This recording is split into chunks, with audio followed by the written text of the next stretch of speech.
அனைவருக்கும் வணக்கம். பாவாணர் பார்வையில் தமிழ் சொல்வளம் 10th புக்கு டெட் எக்ஸாமுக்கு ப்ரிப்பேர் பண்ணுறவங்க தமிழில் எதெல்லாம் முக்கியம்னு பார்த்துங்க. நாடும் மொழியும் நமதிரு கண்கள் என்கிறார் மகாகவி பாரதியார். நாடும் மொழியும் நமதிரு கண்கள் என்கிறார் மகாகவி பாரதியார்.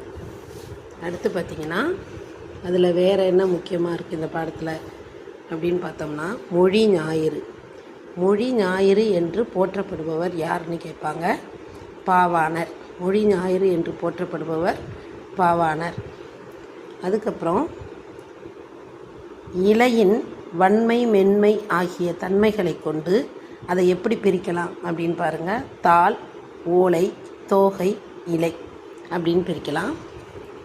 அதுக்கப்புறம் பாருங்கள், செந்நெல், வெண்ணெல், கார்நெல், சம்பா, மட்டை அப்படின்னு நெல் வகைகளை சொல்கிறாங்க.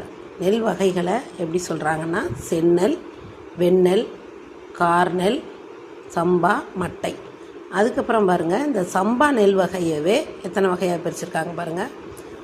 ஆவிரம்பூ சம்பா, ஆனைக்கொம்பன் சம்பா, குண்டு சம்பா, குதிரைவாலி சம்பா, சிறுமணி சம்பா, சீரகச்சம்பா போன்ற வகைப்பெயர்கள் சொல் வளத்தை உணர்த்துகிறது. அதுக்கப்புறம் தமிழ்நாட்டில் எந்த வகை விளையுதுன்னு பாருங்கள். வரகு, காடைக்கன்னி, குதிரைவாலி இதெல்லாம் தமிழ்நாட்டில் விளையக்கூடியது.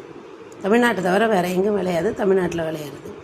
அதுக்கப்புறம் நம்ம இதில் வேறு என்ன, இதுதான் முக்கியமானது இந்த பாடத்தில், தமிழ் சொல் வளத்தில். அதுக்கப்புறம் பார்த்திங்கன்னா இங்கே ஒரு பாக்ஸ் இருக்குது பாருங்கள். இதில் என்ன இருக்குது அப்படின்னா, உலகத்திலேயே ஒரு மொழிக்காக உலக மாநாடு நடத்திய முதல் நாடு மலேசியா.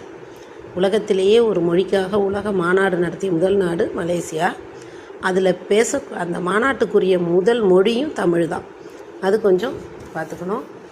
இதை சொன்னவர் பன்மொழி புலவர் அப்பாதுரையார். பன்மொழி உலக மாநாடு ஞாபகம் வச்சுங்க. அப்பா உலகத்தில் முக்கியமானவங்க அப்படி ஞாபகம் வச்சுங்க, அப்பாதுரையார். அதுக்கப்புறம் இங்கே பாருங்கள், நெல், கேழ்வரகு அதில் உள்ள இலையை தாள்னு சொல்லுவோம். கீரை, வாழை தண்டுன்னு சொல்லுவோம். நெட்டி, மிளகாய் செடியை கோல்னு சொல்லுவோம். கரும்பு, கழி, மூங்கில கழைன்னு சொல்லுவோம். புளி, வேம்பு உள்ளிட்ட மரங்களை அடின்னு சொல்லுவோம்.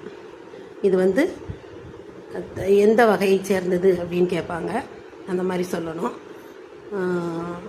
இதை பார்த்துங்க இந்த பாடத்தில்.